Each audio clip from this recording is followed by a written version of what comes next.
히브리서 4장 우리한테 주신 확실한 구원의 닷 중에서 하나님의 안식에 들어가는 세 가지 방법을 저희한테 제시해 주셨습니다. 그래서 이게 어떤 내용인지 저희가 오늘 공부하면서 하나님이 주시는 참 안식에 들어갈 수 있는 시간이 됐으면 좋겠습니다.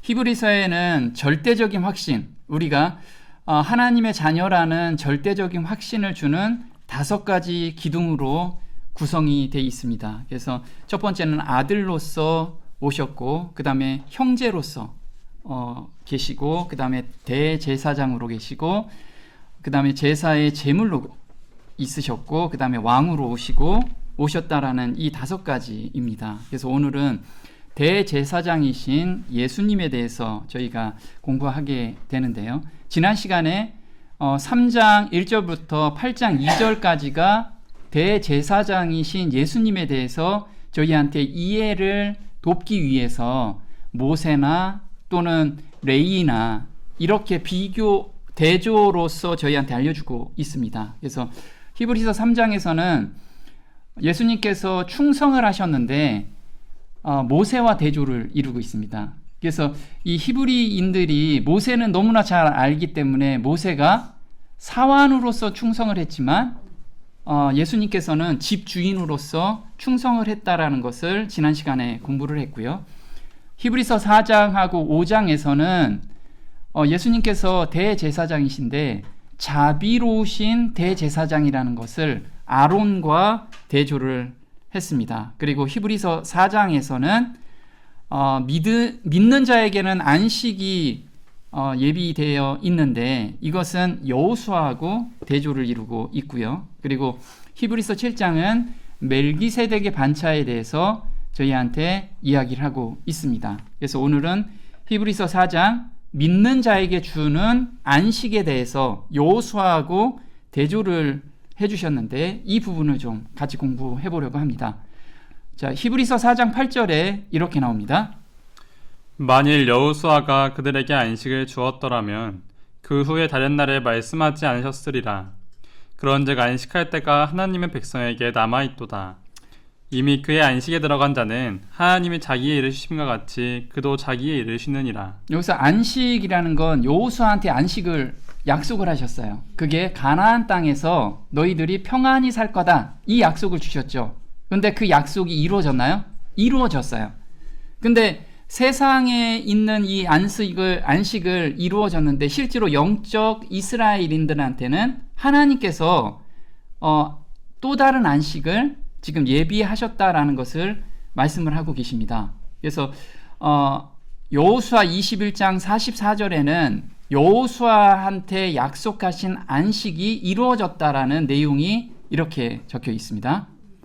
여호와께서 그들의 주위에 안식을 주셨으되 그 조상들에게 맹세하신 대로 하셨으므로 그들의 모든 원수들 중에 그들과 맞선 자가 하나도 없었으니 이는 여호와께서 그들의 모든 원수들을 그들의 손에 넘겨주셨음이니라.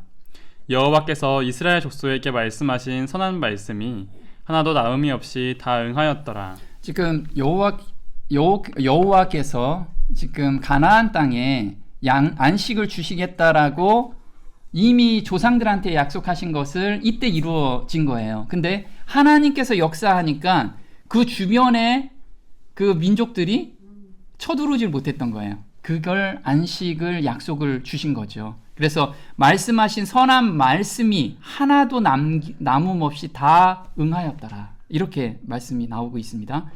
그런데 안식할 때가 하나님의 백성에게 또 남아있다라고 이야기를 합니다. 이것은 여호수아한테 약속한 그 안식은 그림자이고 실제로 하나님의 백성한테 주는 안식이 있는데 이 안식에 들어가려면 3가지를 할 경우에 이 안식에 들어간다라고 합니다. 첫 번째는 이 안식에 들어가기를 힘쓰는 자만이 이 안식에 들어갈 수 있다라고 합니다. 그래서 11절에는 힘쓰라, 그리고 14절에는 믿는 도리를 굳게 잡으라, 굳게 잡을 때 안식에 들어갈 수 있다라고 합니다. 그리고 16절에는 은혜의 보좌 앞에 담대히 나가라. 이 3가지가 우리가 깨닫고 걸어갈 때, 이 안에서 걸어갈 때 이 세상에서 참 안식을 누리면서 갈 수 있다라는 거예요. 첫 번째 우리가 들어가기를 힘쓰라 라고 했는데 히브리서 4장 11절에 어디에 들어가기를 힘쓰는지를 한번 보도록 하겠습니다. 그러므로 우리가 저 안식에 들어가기를 힘쓸지니 이는 누구든지 저 순종하지 아니하는 본에 빠지지 않게 하려 함이라. 여기서 보면 저 안식에 들어가기를 힘쓰래요. 근데 힘쓰는데 그 안식에 들어가려면 순종할 때 안식에 들어간다라는 거죠. 여기서 보면 힘쓸지니 이는 누구든지 저 순종하지 아니하는 본에 빠지지 않게 하려 함이라. 그래서 하나님의 말씀에 순종할 때 안식에 들어간다라는 거예요. 근데 이 안식에 들어가려면 힘쓰래요. 순종을 힘써서 하라는 거예요. 힘써서. 그래서 힘쓰다라는 단어가 스푸다조라고 하는데 어떤 일을 급히, 열심히, 부지런히 추진하래요. 그래서 우리가 말씀이 오면 죄된 품성에서는 그 말씀을 거부하려는 생각들이 너무 많이 올라오잖아요. 그걸 하나님께 온전히 드리고 하나님 말씀에 온전히 순종하려고 즉시 하라는 거예요. 지금은 좀 나중에 할게요. 이런 마음을 갖지 말고 즉시 하라는 거죠. 그래서 히브리서 3장 13절에는 이렇게 또 이야기를 하죠. 오직 오늘이라 일컫는 동안에 매일 피차 권면하여 너희 중에 누구든지 죄의 유혹으로 완고하게 되지 않도록 하라. 그래서 내일이라고 말씀을 하지 않으시고요. 오늘이라 일컫는 동안. 그럼 우리는 매 순간이 오늘이잖아요. 매 순간. 죄의 유혹이 왔을 때 거기에 넘어가지 말라는 거예요. 거기에 넘어가면 완악해진다는 거예요. 마음이 완악해진다라는 것은 양심이 무뎌져서 실제로 성령의 음성이 들리는데도 그걸 그렇게 무디게 받게 된다라는 거예요. 근데 그게 아주 작은 죄 하나를 허락했을 때 그런다라는 거예요. 작은 죄 하나 허락했을 때 우리는 그걸 힘써서 물리치라는 거예요. 힘써서. 두 번째 보면 믿는 도리를 굳게 잡으라고 이야기를 합니다. 이게 4장 14절에 이렇게 나옵니다. 그러므로 우리에게 큰 대제사장이 계시니 승천하신 이 곧 하나님의 아들 예수시라. 우리가 믿는 도리를 굳게 잡을지어다. 우리에게 있는 대제사장은 우리의 연약함을 동정하지 못하시리가 아니요 모든 일에 우리와 똑같이 시험을 받으신 이로되 죄는 없으시니라. 여기서 믿는 도리라는 것은 우리 죄를 없이 하시고 그 다음에 죄를 짓지 않게 하기 위해서 지금도 같이 역사하시는 분, 그 도를 우리는 항상 붙잡고 있으라는 거예요. 그래서 죄에서 제가 넘어갈 수밖에 없어요. 그런 것은 예수님을 붙잡지 못하고 있다라는 거예요. 예수님만 부르면 우리는 어떤 것에서든지 넘어질 수 없다라는 거예요. 그게 거듭난 자의 걸어갈 길이라는 거죠. 그래서 로마서 8장 32절에는 너희들이 믿는 도가 어떤 거냐면 이런 거라는 거예요. 자기 아들을 아끼지 아니하시고 우리 모든 사람을 위하여 내주신 이가 어찌 그 아들과 함께 모든 것을 우리에게 주시지 아니하겠느냐. 누가 능히 하나님께서 택하신 자들을 고발하리요. 의롭다 하신 이는 하나님이시니 누가 정죄하리요. 죽으실 뿐 아니라 다시 살아나신 이는 그리스도 예수시니 그는 하나님 우편에 계신 자요 우리를 위하여 간구하시는 자시니라. 우리가 죄를 지게 되면 양심의 가책을 느끼게 됩니다. 그런데 너희가 양심의 가책을 느끼는 것은 아직 예수님이 우리 죄를 위해서 십자가에 못 박힌 그 사실을 믿지 못하고 있는 거다. 그 사실을 한번 돌아봐라. 그 십자가라는 그 역사가 얼마나 크냐면 자기 아들을 아끼지 아니하고 우리에게 내주신 거다. 그 하나님의 마음을 아신다면, 그리고 정죄하시는 분이 하나님이시라면 하나님이 정죄하지 않기 위해서 아들을 보내주셨다. 그리고 너희 죄를 온전히 도말하셨고 그 다음에 지금 지은 죄도 강구하시는 분이 계시다. 우리는 믿음의 눈으로 그걸 매 순간 쳐다봐라. 그러면 우리한테 참 평안함이 밀려올 거라 이거죠. 그렇게 약속을 주셨다라는 거예요. 세 번째는 은혜의 보좌 앞에 담대히 나가라고 16절에 이렇게 나옵니다. 그러므로 우리는 긍휼하심을 받고 때를 따라 돕는 은혜를 얻기 위하여 은혜의 보좌 앞에 담대히 나아갈 것이니라. 자, 은혜의 보좌 앞이라는 건 하나님 앞으로 우리가 담대히 나가라고 이야기를 합니다. 담대히 나갈 수가 있나요? 우리가 죄가 한 터럭도 있으면 하나님 앞에 온전히 나갈 수가 없어요. 근데 지금 사도 바울 형제는 담대히 나가라고 해요. 담대히. 근데 그 앞절에 뭐라고 하냐면요. 긍휼하심을 받고, 우리가 긍휼함을 받다라는 거, 불쌍히 여김을 받는다라고 하죠. 우리는 죄로 기울어진 품성 때문에 죄로 넘어갈 수밖에 없다라는 거예요. 그런데 하나님께서는 그 마음을 아실까요? 누구보다도 잘 아시기 때문에 예수님을 보내주신 거예요. 그래서 예수님을 온전히 의지하는 자에게 그게 긍휼히 여김을 받는 자라는 거죠. 그리고 긍휼하심을 받고 때를 따라, 매 순간 때를 따라 돕는 은혜를 얻기 위해서, 그래서 우리가 넘어졌다고 하면 빨리 예수님께 달려가서 그 예수님의 피를 붙잡고 하나님께 담대히 나가라. 하나님은 누구만 보기 때문에? 예수님만 보기 때문에 우리는 담대히 갈 수 있다. 이걸 지금 우리한테 이야기를 하고 계세요. 그래서 이게 히브리서 10장 19절인데 좀 더 구체적으로 어떤 이야기인지 한번 말씀을 보도록 할게요. 그러므로 형제들아, 우리가 예수의 피를 힘입어 성소에 들어갈 담력을 얻었나니 그 길은 우리를 위하여 휘장 가운데로 열어놓으신 새로운 사의 길이요 휘장은 곧 그의 육체니라. 여기서 보면 우리가 휘장 가운데로 열어놓은 새롭고 산 길이라고 합니다. 자, 우리가 길이라는 건 길 도자잖아요.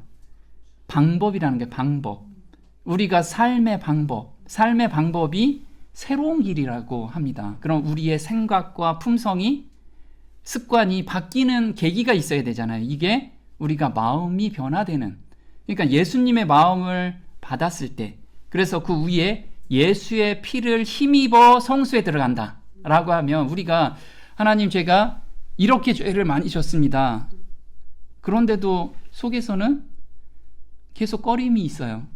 그러면 그대로 가지 말고 예수님께 달려가라는 거예요. 예수님 마음을 바꿔달라고.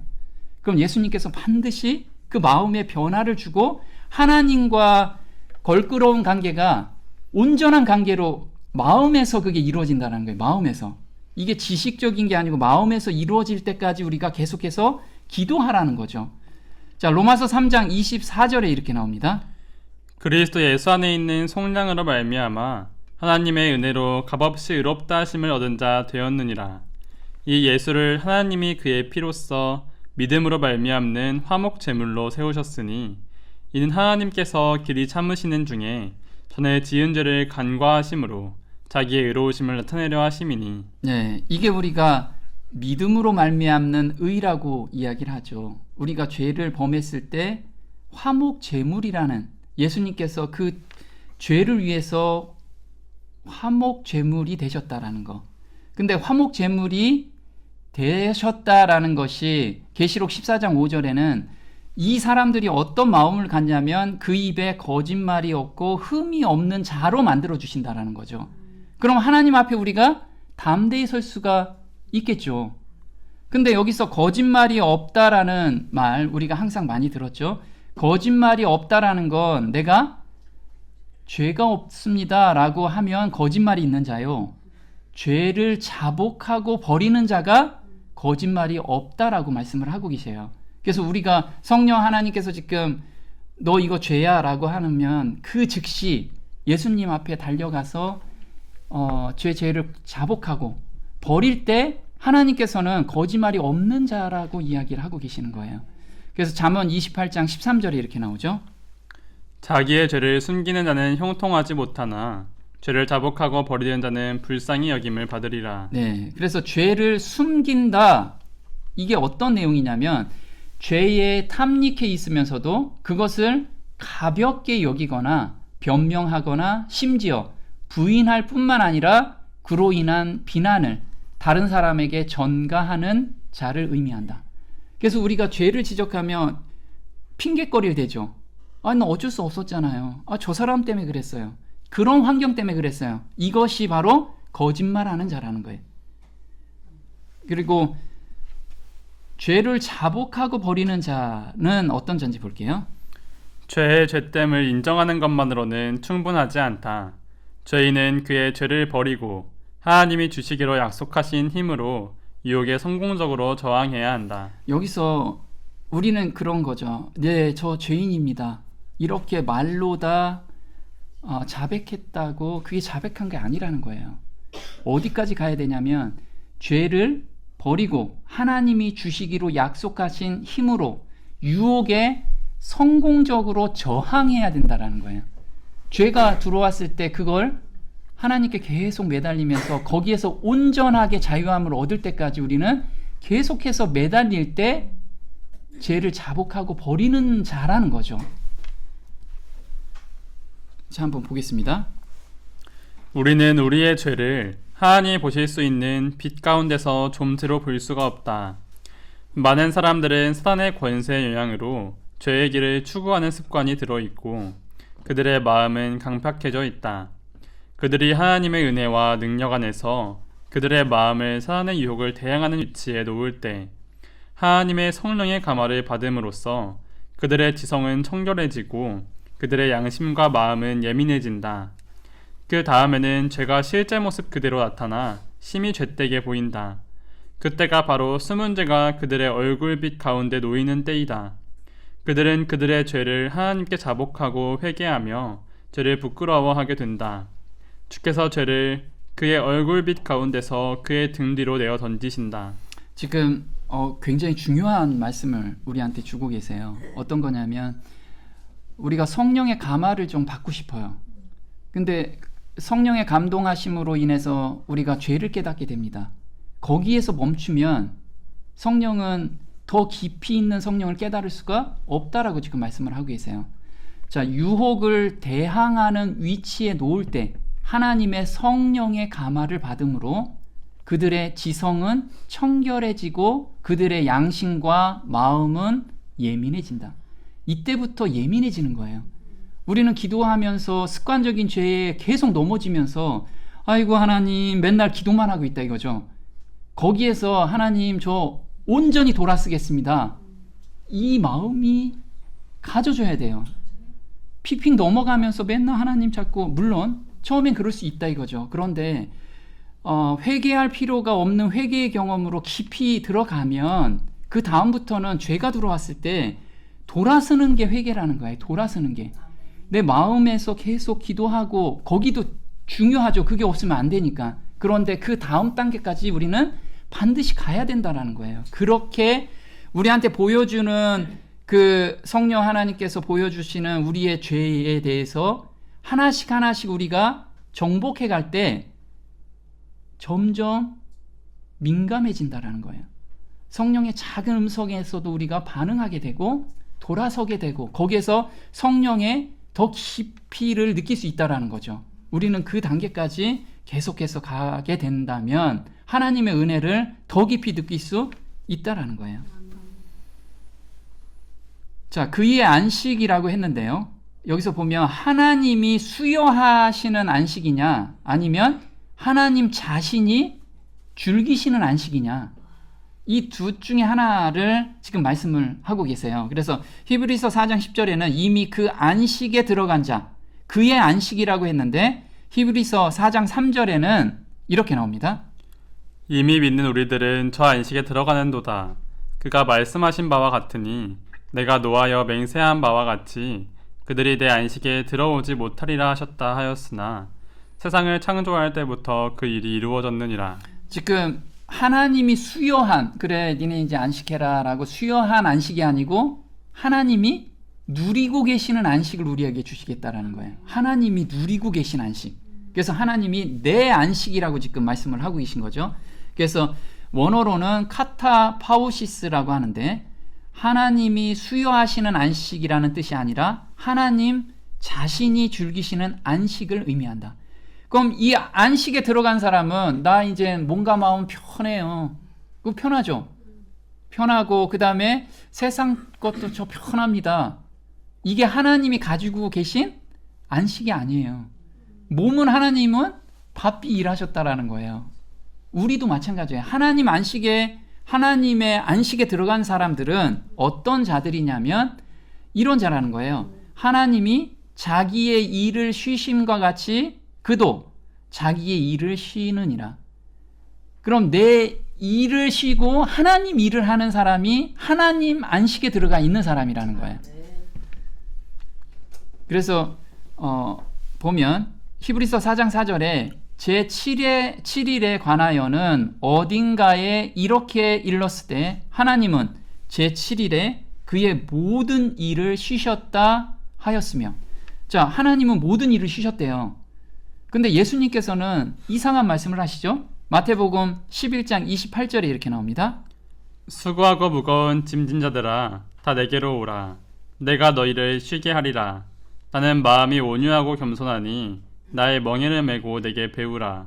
그리하면 너희 마음이 쉼을 얻으리니 이는 내 멍에는 쉽고 내 짐은 가벼움이라 하시니라. 지금 예수님도 하나님이 가지고 계신 그 안식을 누리고 계세요. 근데 그 누리고 싶으면 나의 멍에를 메고 내게 배우라. 멍에를 메라요. 그러니까 하나님의 안식에 들어가려면 예수님의 멍에를 맬 때 하나님의 안식에 들어간다라고 지금 이야기를 하고 있습니다. 자, 예수님의 멍에가 어떤 건지 좀 볼게요. 그리스도와 함께 멍에를 맨다는 말은 주님의 일을 하는 것을 뜻하는 것이며, 잃어버린 바 된 인류를 위한 그리스도의 수고와 고난에 동참하는 자가 되는 것을 의미한다. 그리스도께서 우리를 빚으시는 대로 자신을 그리스도께 맡기면 우리는 그리스도께서 원하시는 그릇이 될 것이라는 말이다. 우리는 우리의 의지를 하나님의 의지에 복종시킴으로써 사업의 고격을 잡고 그 성격을 꼴지움에 있어서 하나님과 연합해야 한다. 지금 보면 주님의 일을 하는 것이 예수님의 멍에를 메는 거라고 이야기를 해요. 그래서 조금 전에도 우리 청년이 간증을 했듯이 지금 하나님 일을 하고 있는 거잖아요. 하나님의 복음을 지금 전하고 있는 거. 이런 게 일상에서 우리가 하나님께 계속 매달리면서 가라는 거예요. 그게 그 가운데서 뭐가 나와요? 감사가 나오고 하나님의 놀라운 역사가 막 보여지잖아요. 우리도 그 간증 들으면서 정말 하나님께서 함께 하시구나. 이걸 우리가 느끼잖아요. 그렇듯이 그 안에서 하나님의 그 충만한 그 평안함과 그 감사하는 마음들이 막 나오는 것이 하나님의 안식이라는 거예요. 나 그냥 아무것도 안 하고 편히 쉬고 있어요. 이게 우리가 생각하는 안식이 아니라는 거예요. 자, 히브리서 4장 6절에는 우리를 빚으시는 대로 그냥 우리가 맡기라는 거예요. 내 자아를 내려놓고 하나님이 빚으시는 대로 우리는 맡길 때 그 참 평안한 가운데 참 안식에 들어간다라는 거죠. 자, 4장 6절 한번 보겠습니다. 그러면 거기에 들어갈 자들이 남아 있거니와 복음 전함을 먼저 받은 자들은 순종하지 아니함으로 말미암아 들어가지 못하였으므로 오랜 후에 다윗의 글에 다시 어느 날을 정하여 오늘이라고 미리 이같이 일렀으되 오늘 너희가 그의 음성을 듣거든 너희 마음을 완고하게 하지 말라 하였나니. 지금 빚으시는 대로 그냥 거기에 순종하라라는 뜻을 좀 더 구체적으로 푼 것이 오늘 너희가 그의 음성을 듣거든 너희 마음을 완고하게 하지 말라. 그래서 거절하지 말라는 거예요. 비록 우리 마음속에서 거절하는 마음이 생기더라도 우리 헌신기도로 그걸 계속해서 매달려서 이 말씀을 붙잡으라는 거죠. 자, 마음을 완고하게 하다라는 것은 또 히브리서 4장 1절에 또 이렇게 말씀을 하셨어요. 그러므로 우리는 두려워할지니 그의 안식에 들어갈 약속이 남아 있을지라도 너희 중에는 혹 이르지 못할 자가 있을까 함이라. 그들과 같이 우리도 복음 전함을 받은 자이나 들은 바 그 말씀이 그들에게 유익하지 못한 것은 듣는 자가 믿음과 결부시키지 아니함이라.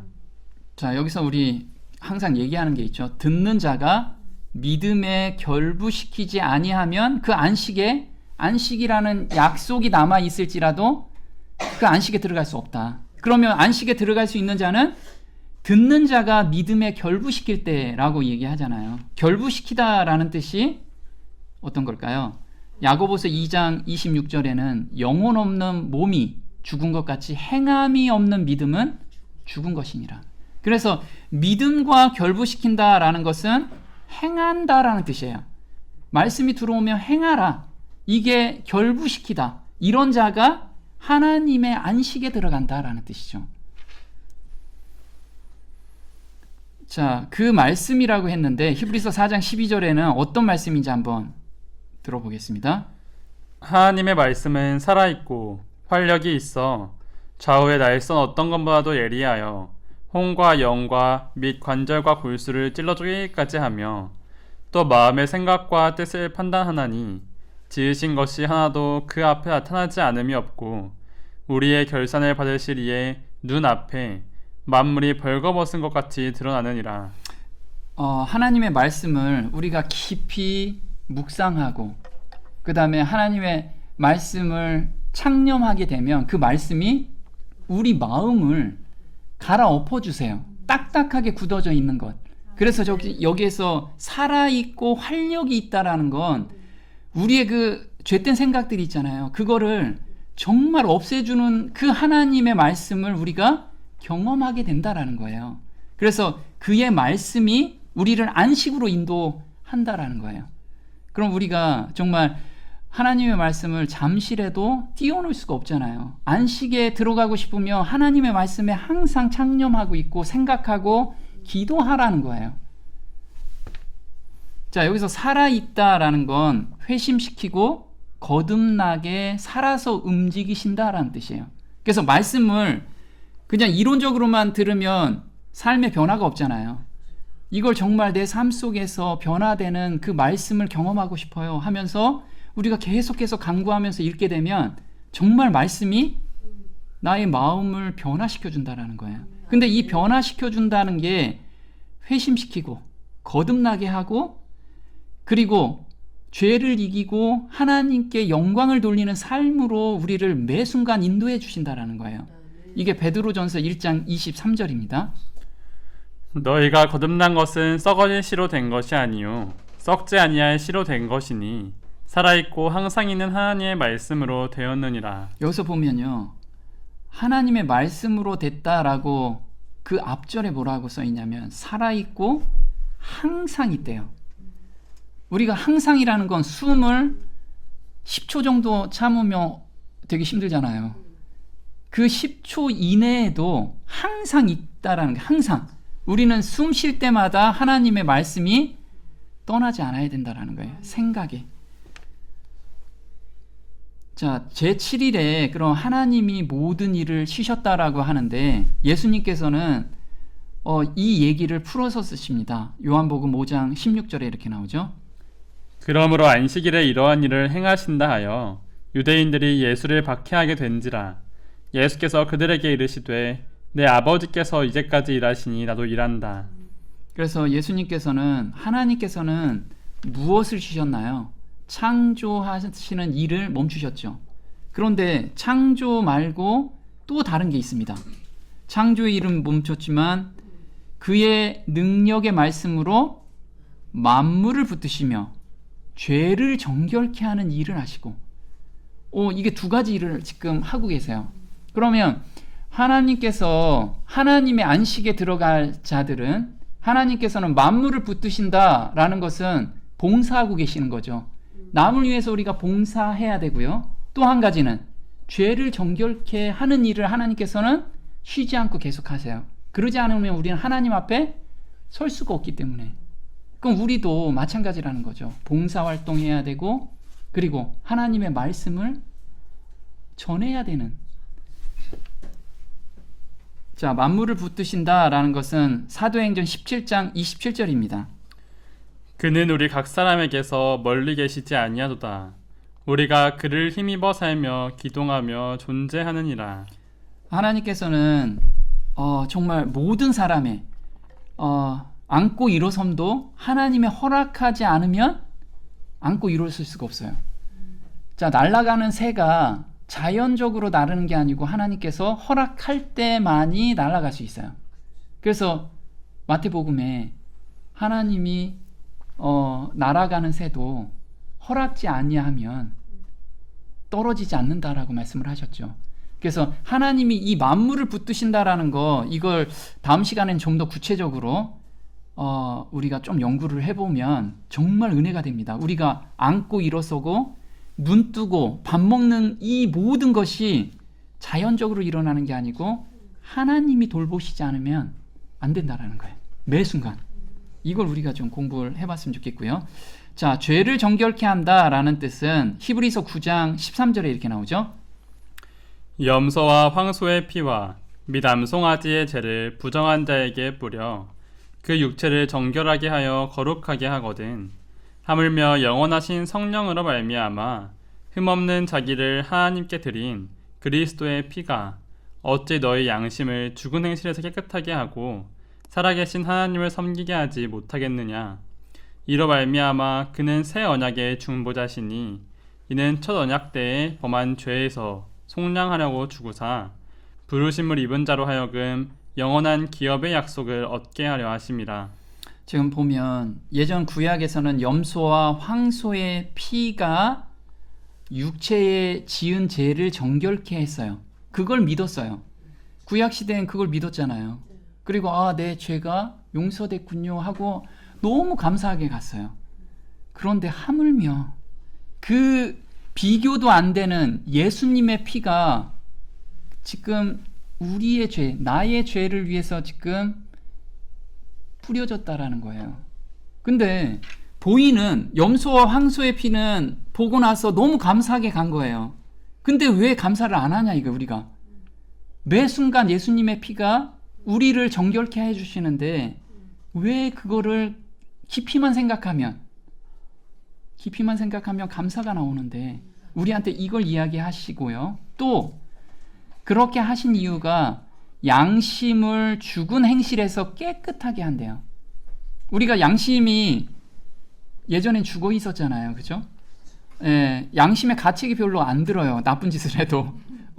그 정도는 우리는 거룩하게 정직하게 살았으니까. 그런데 정말 하나님의 사랑을 알 때부터 양심이 민감해져서 하나님을 매번 섬기기 위해서 우리가 양심대로 따라가려는 그 마음을 우리한테 주신 거예요. 그래서 우리는 이 양심의 호소를 항상 우리가 민감하게 반응할 때 담대하게 하나님 앞에 우리가 나갈 수 있다라는 거, 우리가 그런 성도가 됐으면 좋겠습니다.